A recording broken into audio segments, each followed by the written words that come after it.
Good morning from Winnipeg and a very good afternoon in Paris. Dear audience of Conflict and Resilience Research Institute Canada, I welcome all of you onto the 16th episode of webinar on Project IDEA.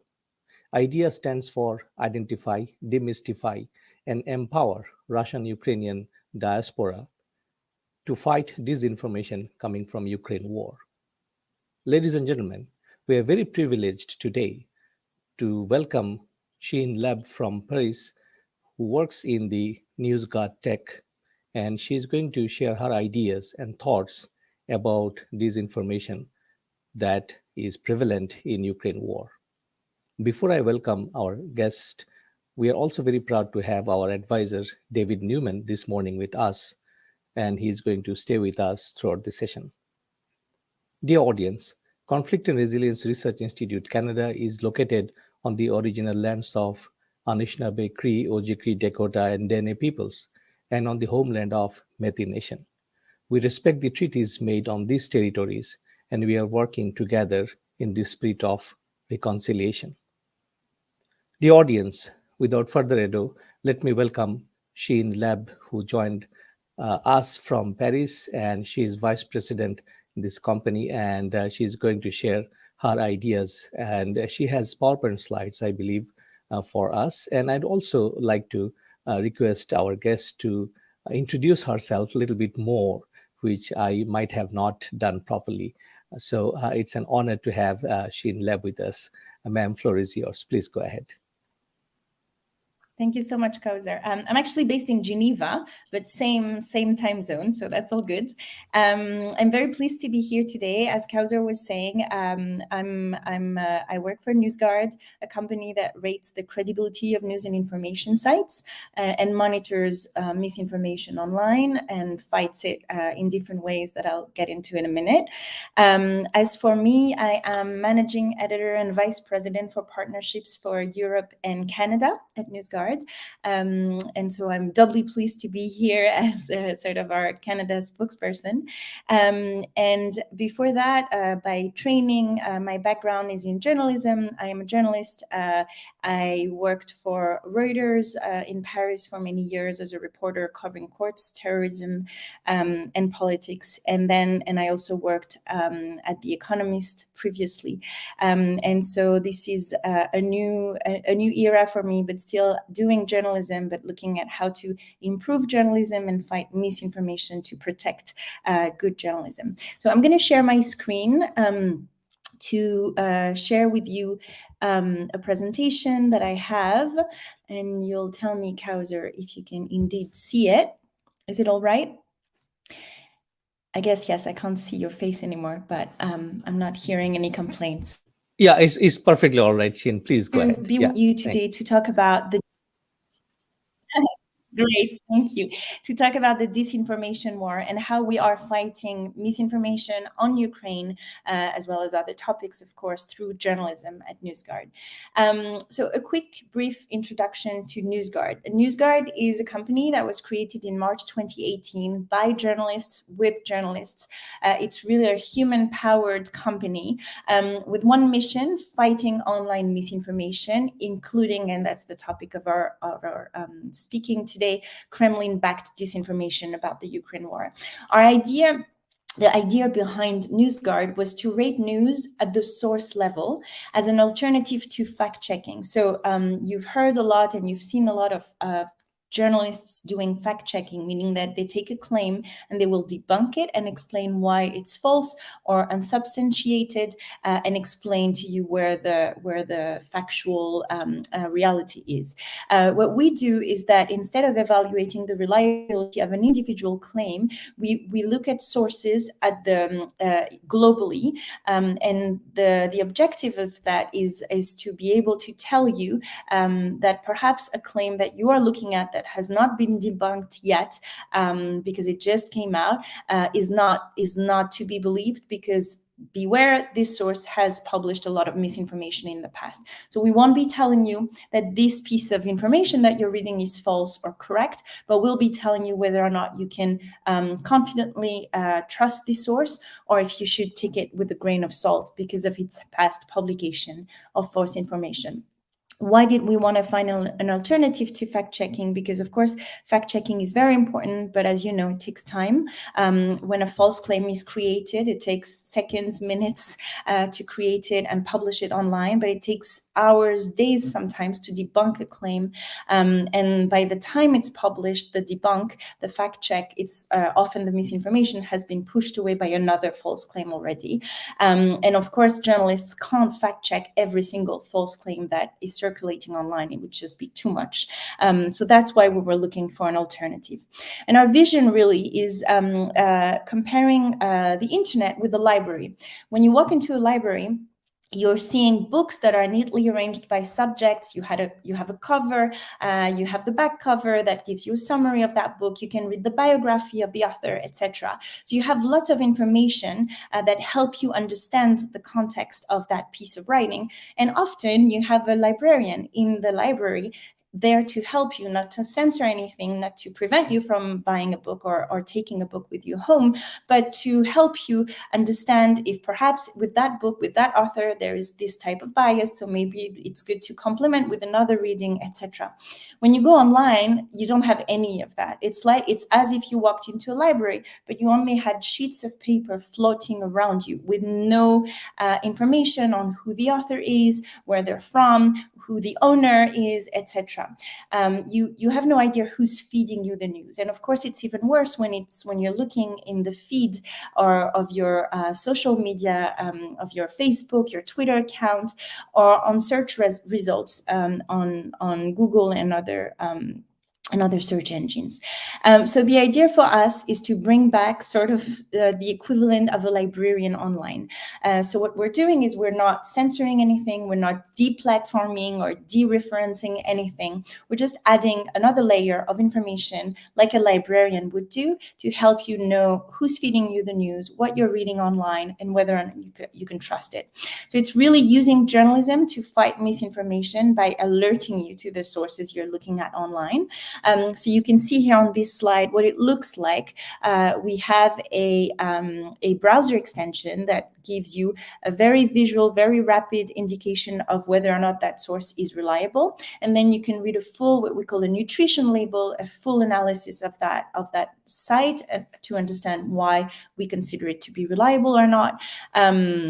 Etc. And so we help today, we help readers, but we also help brands, governments, democracies counter misinformation with 2 data sets at the moment. So our reliability ratings, which is what I've just described.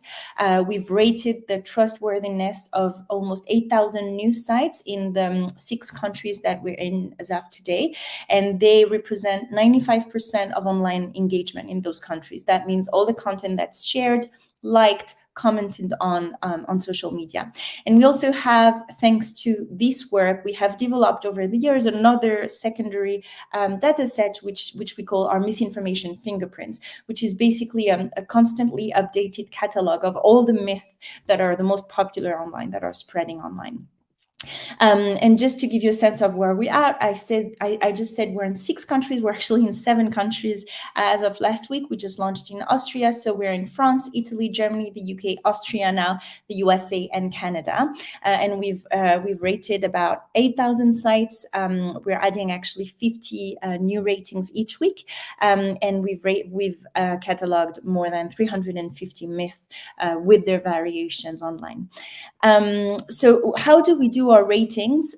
We are basing all of our work, what do we say? It's by journalists, with journalists, human-powered. All of our work is really based on human analysis by journalists of what the sites do based on 9 journalistic criteria, very basic journalistic criteria of credibility and transparency. Our goal has never been to say, these are the best sites, they have the best writers, the best scoops. Our goal is really to separate those that try to do responsible news gathering journalism and those that don't try to do any responsible information sharing online. So the criteria are listed here. They're very basic. Basically, does the site repeatedly publish false content? Does it gather information responsibly? Meaning, does it tell you the source of its information? Does it give you? Does it plagiarize other websites, etc.? Does it corrects its errors, because we know that all journalists make mistakes, but the difference between a responsible outlet and one that is not responsible is that the first one will correct its error in a transparent way. And then transparency is really about telling you who's feeding you the news. Do you know who owns that website, how it's financed? Is advertising labeled properly, or is it hidden as editorial product? That kind of thing. So really basic criteria. And in the end, the sites receive a rating out of 100.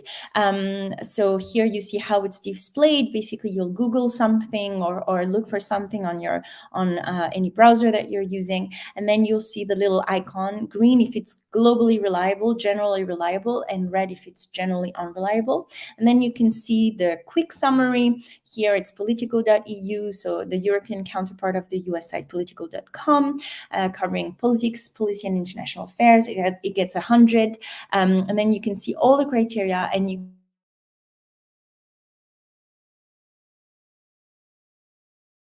as I said before, give you a very long explanation of who owns the site, if it's credible, why it meets certain criteria, fails others, etc. And so our objective here is really twofold. First, alert users on misinformation sources, but also to contribute to a healthier information environment. So we're very happy when sites try to do better. We update our analysis every year, and we contact the site every time they will fail on one criteria or more to ask them for their comment to include in our analysis, but also to let them know why they fail, how they could improve, and what would be for us a way for them to pass that criteria. And we're very happy that over 1,800 websites have improved their practices following discussions with NewsGuard last year. And that includes very famous, reliable websites that just, improved what they disclosed on content creators, for example, or some other transparency criteria. So our work monitoring misinformation, those misinformation sites, has enabled us, as I was saying before, to develop a second database of the main trends of misinformation, the main myths that are circulating online. And it's really allowed us to track and spot trends on the COVID-19 pandemic, on misinformation about elections. So we've done that for the US, for the French elections. We're doing that now for the Italian election that's coming, but also misinformation about the war in Ukraine. So very early on, when the war started, when Russia invaded Ukraine, we put together what we called it Russia-Ukraine Disinformation Tracking Center. The goal was to track both the number of websites that were promoting false claims about the war, but also the main myth that were being circulated, to sort of see how the myth which were already existing and had been promoted by the Kremlin for a while already, were proliferating online. So when we first published the tracker in early March 2022, there were only a bit over 100 websites. But today, as of today, actually, we've listed 261 domains that are publishing false claims about the conflict. And it's not just English language websites. Of course, you have a lot of these, 120, but you also have French language websites, German language, Italian language, and a lot of websites in other languages, including the Kremlin propaganda apparatus, which often come in many different languages. And what's interesting to see is that within those websites, those 261 websites, some Russia propaganda for a long time. Others are directly related to the Kremlin. Some are related to the Kremlin, but not officially, and it takes a journalistic investigation to figure that out. One example that I often give in that regard is a French language website called Observateur Continental, which actually is linked to a military unit of the Russian intelligence. Of the military Russian intelligence, but this is not said obviously anywhere on the website. So you have to know, and in order to have that information, you have to have a journalist having done a real investigation. And within these websites, you also have websites that say they are independent, they are related to think tanks. Sometimes we have no clue if those are really independent or not. And you also have local misinformation providers. So French, Canadian, German websites with a long history of spreading hoaxes, but that somehow decided that they were going to spread Russian propaganda as well, because some of them claim to be alternative news sites and find in the Russian narrative something that they deem more legitimate in terms of the vision of the war. And in terms of myth, there are many myths that we've listed so far on this tracking center. Some minimize Russian aggression, so they will say that Russia did not target civilian infrastructure, for example. Some are about false flags, so of course Mariupol, the massacre of Bucha, they were all described as false attacks that were staged, orchestrated. Some discredit the Ukrainian leadership, but also Ukraine as a whole, and criminalize the nation. So one example of that is the idea that Nazism is rampant in Ukraine politics. And some target countries that support Ukraine. Lately, Poland has been the target of a lot of misinformation, but the US, of course, also. One of the early claims was that the US had a network of bioweapon labs in Eastern Europe. And so here I've listed some of them. The idea that Putin planned to reveal the West's plan to depopulate the world, the idea that the Red Cross is actually in Ukraine doing child organ trafficking, the idea that Ukraine had actually threatened Russia with invasion, that the US is developing bioweapons designed to target ethnic Russians. There's a lot of myth. Every day comes with this new number of myth. We've listed 69 so far. But as I was saying, every single week we're adding new myth to this tracking center. So why should we care? Why is it a problem? Why is it important that we care? We know that false articles spread widely, in many cases more than accurate ones, and we know that they spread more quickly. So there was research published in Science in March 2018 that found that falsehoods on Twitter traveled faster than accurate stories, reaching more people, between 1,000 and 100,000, many more people than true stories. And then many institutions, of course, are negatively impacted by the spread of false information.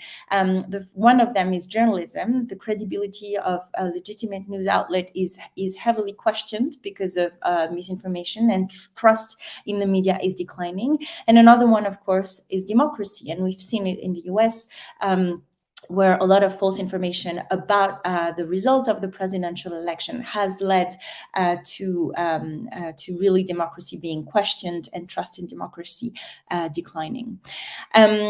What are a few teachings that I wanted to share with you from monitoring the war in Ukraine? The first one is that, of course, as you know, quickly governments and platforms after the start of the war took measures to prevent the spread of Russian propaganda. But what we've noticed is that it didn't have a big effect. So in March 2022, RT and Sputnik were banned in Europe, yet we saw the Kremlin myth continue to spread. And as I was telling you earlier, we saw that an ever-growing list of websites was continuing to spread them. When we launched the tracker in March, we had 116 sites. There were 172 in early April and 250 in early August. There are 261 as of today. That includes all the types of websites I was talking about earlier, but that also includes variations of RT domain names, sites that just copy-paste all the RT articles in order to make sure that the RT content still is alive and well, as well as local purveyors of misinformation. And we're seeing more and more of these as the propaganda of the Kremlin basically is more and more efficient and convincing more and more local purveyors of misinformation. And one thing we've seen also is that the propaganda is reaching other platforms, and other foreign actors have stepped in to replace the Kremlin's disinformation apparatus as soon as it was curbed. So, for example, we've seen state-run media from Russia-friendly countries like China, like Venezuela, like Belarus, fill the void that was left by the RT and Sputnik ban. That's the case on Facebook, where we saw Chinese state-run Facebook pages spread a lot of the myth to their very wide audience, and same on YouTube, where we've seen China, Venezuela, Belarus official media push those myths as well. And one other observation that we've made is that many misinformation providers are repeat offenders. What do we mean by repeat offenders? We mean that a lot of the misinformation providers, maybe a year ago, they were publishing hoaxes about the war in Syria, about 9/11, and then they published misinformation about COVID-19 vaccines, and now they are publishing misinformation about Ukraine. We actually saw nearly 100 websites on the tracker, similar tracker that we did about false claims about the war in Ukraine. So that's really a repeated observation that we're making in our work. And then just a case study to finish on that note about what we've learned from the war in Ukraine. I think TikTok is an important platform to pay attention at, and we've done a lot of studies looking at TikTok. We did a study in March 2022, an experiment where we wanted to see. We put several analysts. We asked them to create a TikTok account, have no taste or don't follow any account or anything like that. Brand new, fresh accounts. And what we saw is that the platform showed them, without any prior engagement, it recommended false information about the war within 40 minutes of connecting to the app, even if you didn't search for Ukraine-related content. We had the same finding with a similar study we had done a month earlier about COVID-19. Why is it important? Because, as you know, TikTok is a huge platform growing super fast, 1 billion plus monthly active users at the moment. It has a very young user base. A quarter of the app's user in the US in 2021 were between the age of 10 and 19. And because the app's design, I don't know if you've ever tried it, but I had to for those experiments, by favoring endless scrolls of short videos with no labeling, no sorting.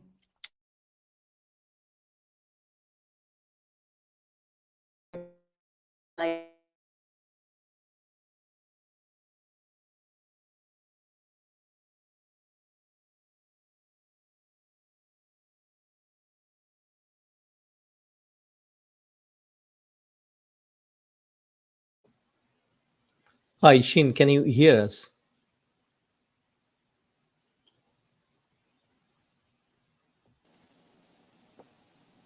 She's certainly frozen. Yeah, I think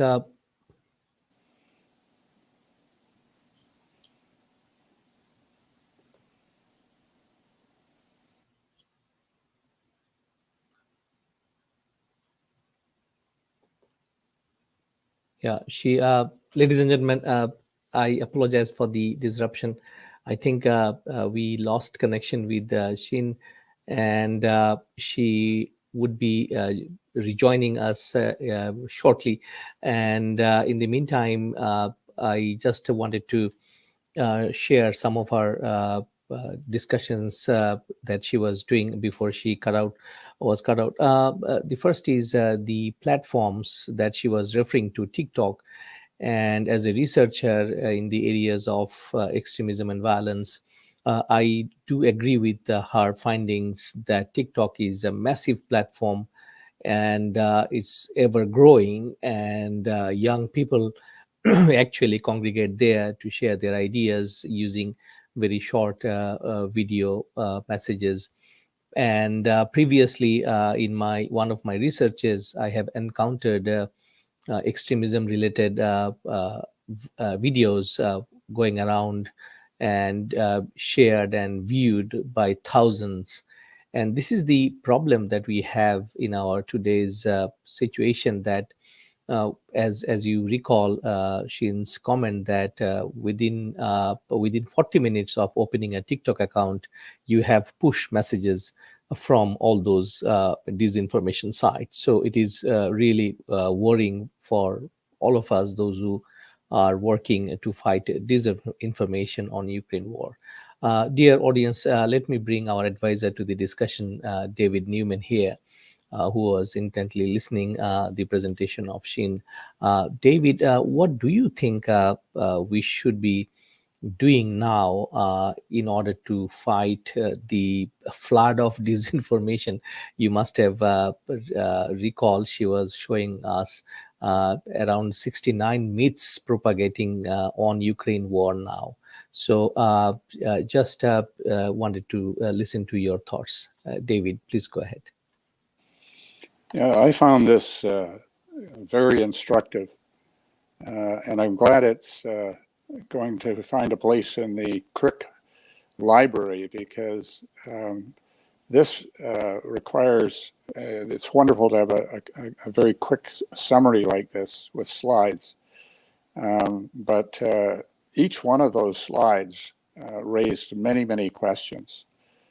And as over the last few days, as we've experienced living news with the situation in Saskatchewan and the mass killings that have taken place, it's absolutely fascinating to see the attempts of the mainstream media in Canada to responsibly seek and report on facts.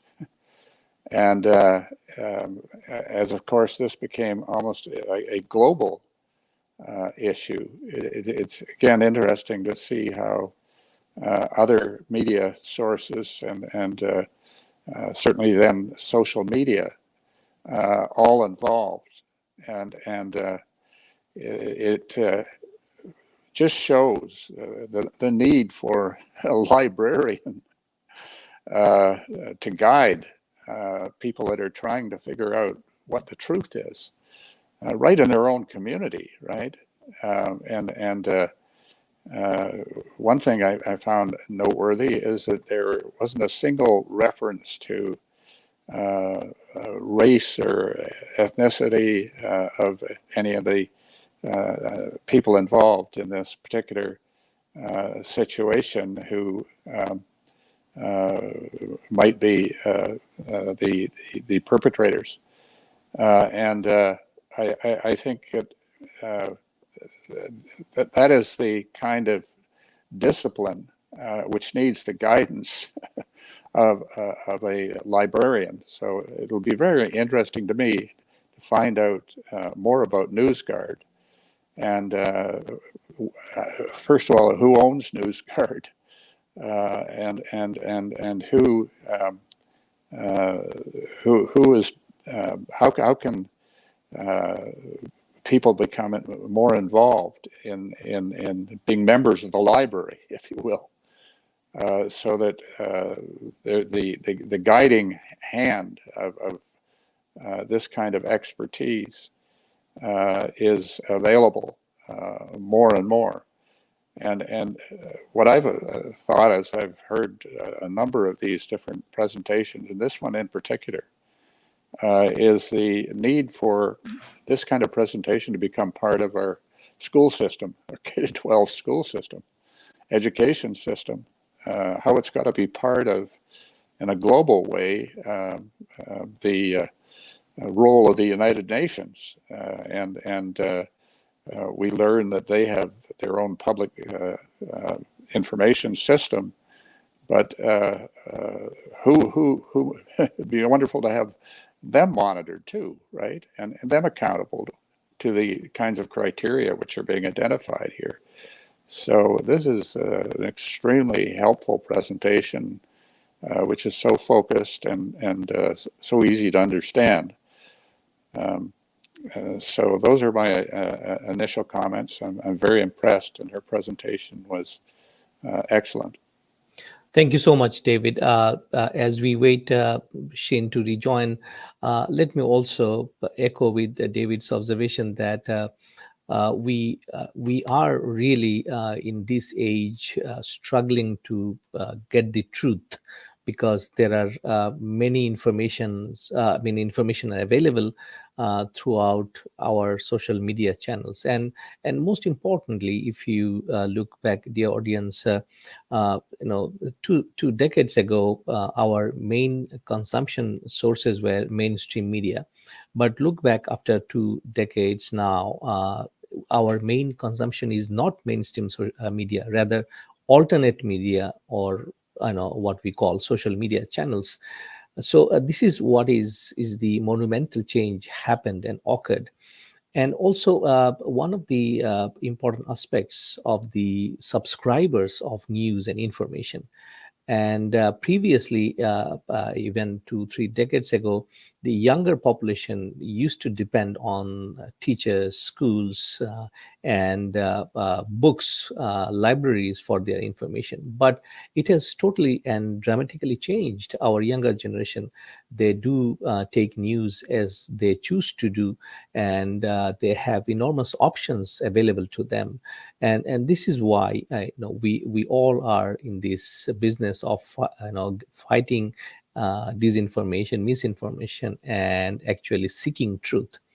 Ladies and gentlemen, I think we have to end this session because Shin couldn't rejoin, and I promise we'll try to get her again into our next session. And I apologize on behalf of Creek for this unwanted disruption. And it was a fascinating presentation, as David Newman rightly mentioned, that we need to learn more. So with this, David, if you have any final thoughts, please go ahead, and then we'll conclude. Yeah, I just express gratitude to Crick and Kauser for bringing this to our into our homes and offices, and also the government of Canada, who is funding this research. I think this is incredibly important, and I'm grateful that I'm in a country where we are doing this as best we can. So a lot of work to do, and these series that Kauser involved with, she's back. Yes. I am so sorry. I have no clue when I went off, and I just saw your message as I was unsharing my screen. Yeah, absolutely. Shin, you were talking about a case study of TikTok. So there we got disconnected, and I quickly thought that possibly there was a problem with the connection. So you may start from the TikTok Okay. slide if you want. I'm very sorry, and what I'm going to do to make sure it doesn't happen again is that I'm not going to put in full screen, so that I can see you if there's perfect thing happening. Can you see my screen now? Yes, perfect. Yeah, so I was gonna talk about a case study about TikTok. Why is TikTok important? We decided to spend some time looking at TikTok because it's a very important platform. It's growing very fast. It has a very young user base. As you know, a quarter of the app's user in the US in 2021 were between the ages of 10 and 19. The app's design by definition favoring endless scroll and not distinguishing between the videos makes it difficult for people to distinguish between reliable and unreliable news. So we looked at TikTok, and we were really scared to see that within 40 minutes of joining the app, when you were creating a fresh, brand new account, we were recommended false information about the war. We did the same experiment with COVID-19, and we had the same experiment. I was then going to talk about, meantime, what's happening in Russia, because we've spent a lot of time looking at the disinformation that's coming our way in Europe, in the West, in Canada. But what was happening in Russia? What kind of information were Russians being fed at the same time? So we have an analyst every week looking at the daily state media, most popular TV program, and doing a summary, a very simple summary of what's being said. And it's very interesting to see the propaganda that's being fed playing out at home to Russians, and the type of disinformation that they're being told in their country. So that's another thing that we're doing.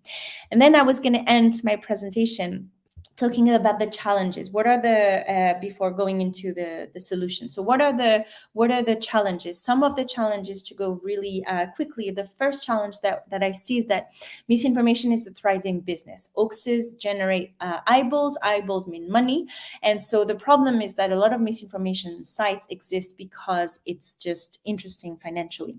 It is a big problem. We estimate that $2.6 billion each year are sent to misinformation providers.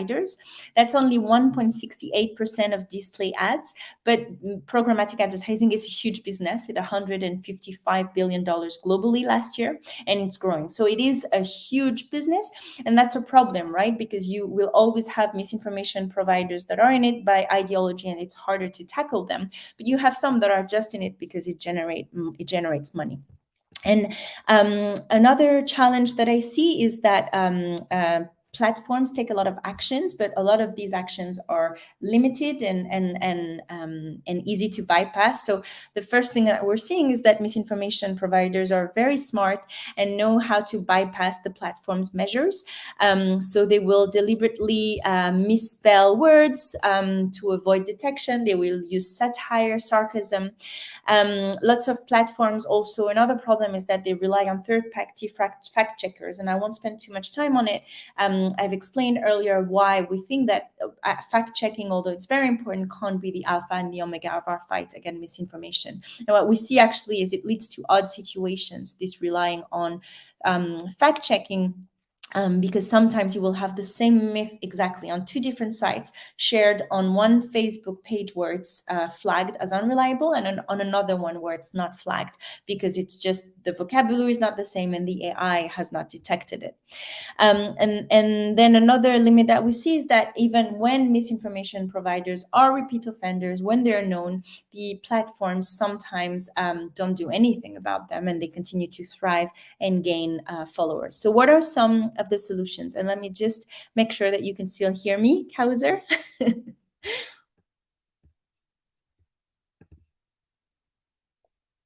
Yeah, you can still hear me? I guess yes. One of the first solutions that I see is we need to make misinformation less lucrative. So we need to take actions to help companies stop funding misinformation providers, those repeat offenders that we know and that we've seen publish misinformation about lots of topics. That's something that we do at NewsGuard. We help brands, ad tech companies, ad agencies make sure that they don't send ad money to misinformation websites. But what we also need to do is support responsible journalism, because of course the best antidote in the long run to misinformation is good journalism. So what we also do, as we help brands not send advertising money to misinformation providers, we work with them to make sure they send that money, that advertising money, to reliable news sites to support them. And on top of doing that, I think it's also important to help good journalism outlets restore trust with their readers, because at the moment it's been hurt a lot by misinformation and there's a lot of work to be done there. That's also something, of course, that we aim to do through our browser extension. And so you can see here, The Economist, for example, has decided to promote its rating by NewsGuard as a way to tell its readers, you can trust us, we're reliable, so you should continue to read us. And several other leads that I wanted to point at. Building interventions. I think we need to be more innovative, build more interventions to push people to pause and think before they share hoaxes online. So that's what we do with our browser extension. That's the goal. And we're very encouraged by the fact that research on our browser extension published by New York University has shown that actually for the individuals who frequently consume low quality news, It helps improve their news diets after they've had access to our ratings for a little while. And other interesting tools exist around this idea of pre-bunking, so doing something before and not after the false claim has been shared. For example, there was a recent study by researchers at Cambridge and Bristol looking at videos that explain to you manipulation techniques and how exposure to this video can help you become more skeptical when you face those manipulation techniques online. Then, of course, media literacy is super important. We need to help people, and it goes in the same idea as pre-bunking, help people develop their skills, their immunity against misinformation. That's why we work with libraries and with educators, providing them with our tool to help their patrons and their students build their immunity.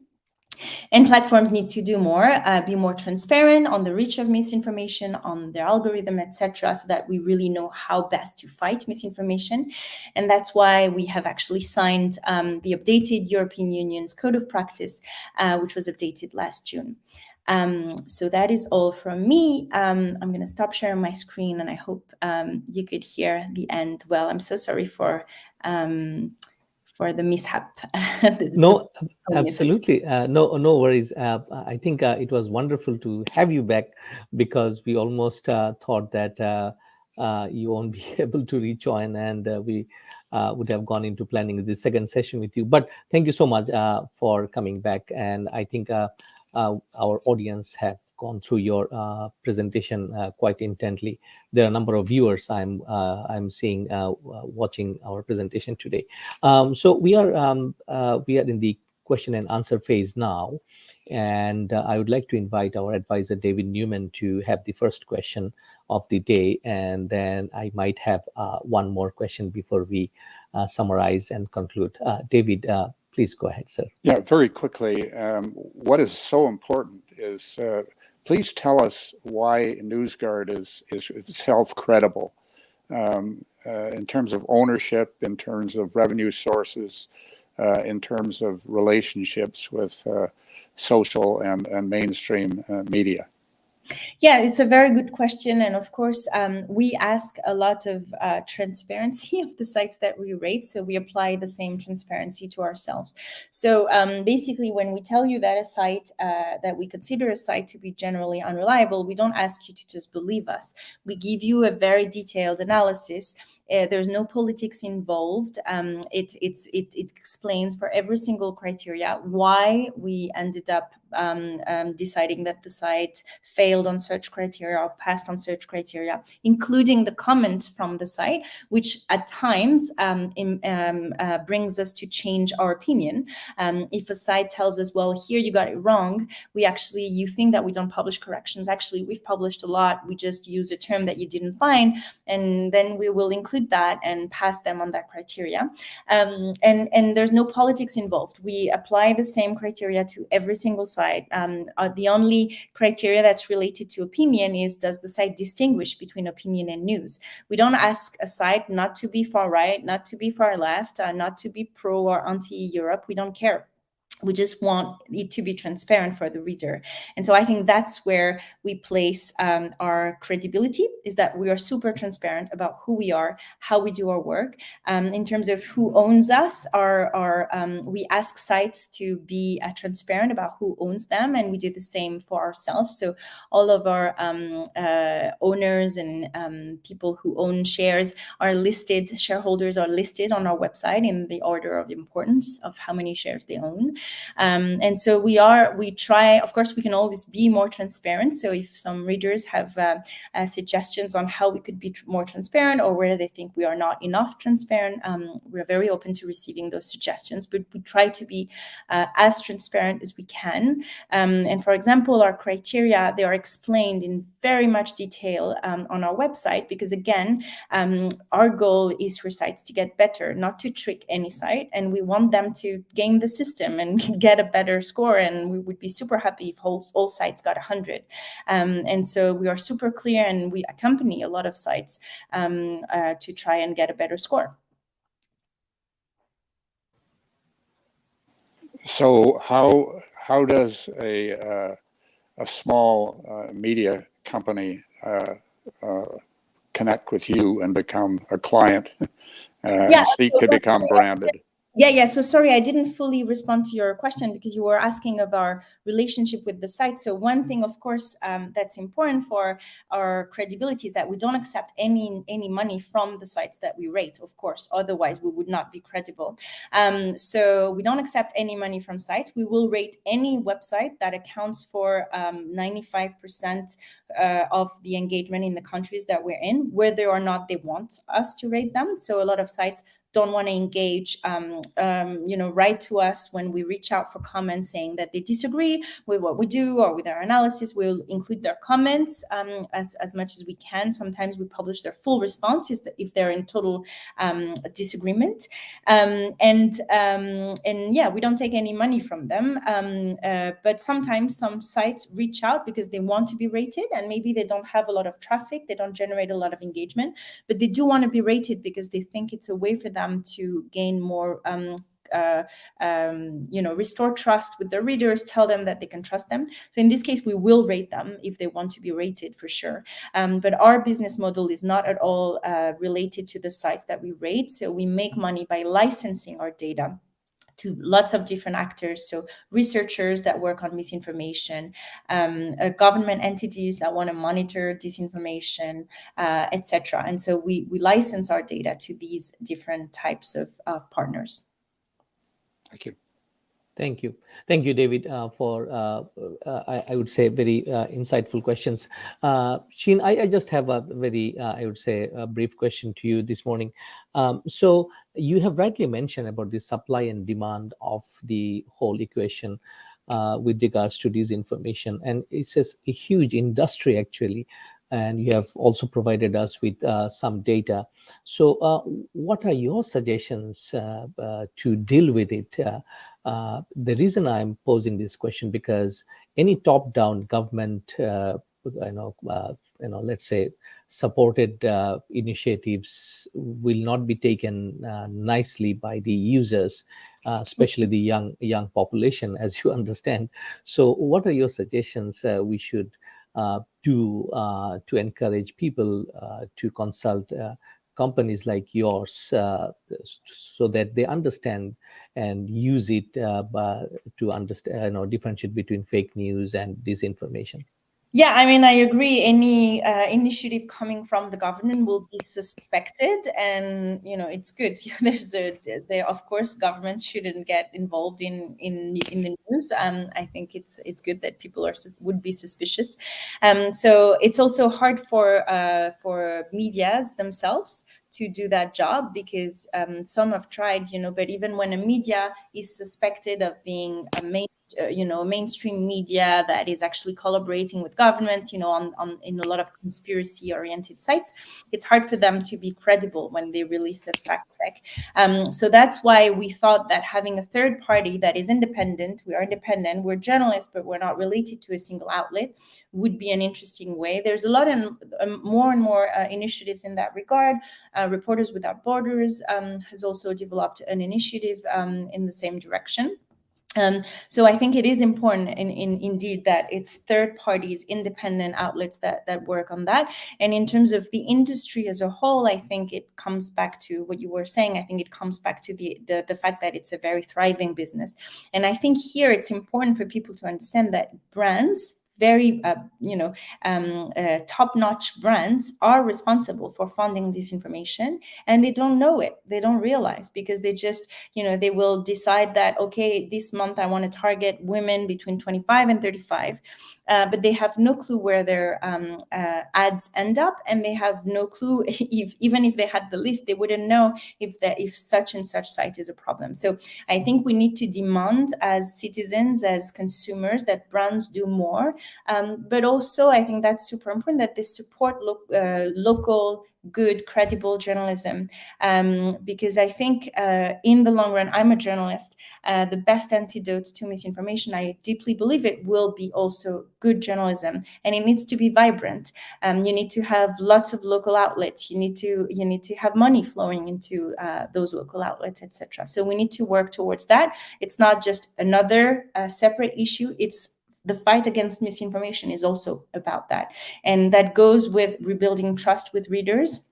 And for that, there are many things that newsrooms around the world are doing that are exciting and important, like rebuilding their websites to be more transparent, more clear about their shareholding and about how they make the news, how they write an article, having news conferences in a cafe locally with your readers so that they know who the journalists are and whether or not they can really trust them. There are so many things to do to rebuild that trust, but I think it needs to be done as we are fighting misinformation through fact-checking, through pre-bunking, through initiatives like ours. Thank you so much, Shane Leb, who joined us this morning from Geneva, and she's with NewsGuard Tech. Dear audience, we would like to conclude our session by expressing our heartfelt gratitude to Shane Leb, who I would say presented us with solid evidence of what is at stake. And this is really important for our project through which we are trying to fight disinformation coming from Ukraine war. Dear audience, you have heard Shane Leb, who mentioned that they have already tracked 69 myths propagating now as of today on Ukraine war. And we should be careful about it. And this is an opportunity, as David Newman rightly mentioned, that we have this group independent journalists working to fight disinformation, and they are credible enough because they are cited by major news outlet in the world. They have 7 branches, including Canada, and of course, Shane Leb represents a Canadian part of it. So once again, on behalf of Conflict and Resilience Research Institute Canada, Shane Leb, thank you so much for being with us. And we would be requesting your slides if you are willing to share with our audience later on, and we'll have it. So just to end this session, we always go back to our guest to have their final thoughts. So Shane Leb, what would you say to our audience in your final comments today to fight disinformation, not only on the Ukraine war, but in general? Go ahead, ma'am. I think it's a fight that needs innovation and that needs a lot of different actors to work in finding new solutions. So we're just one solution, one idea. We're trying to do our best.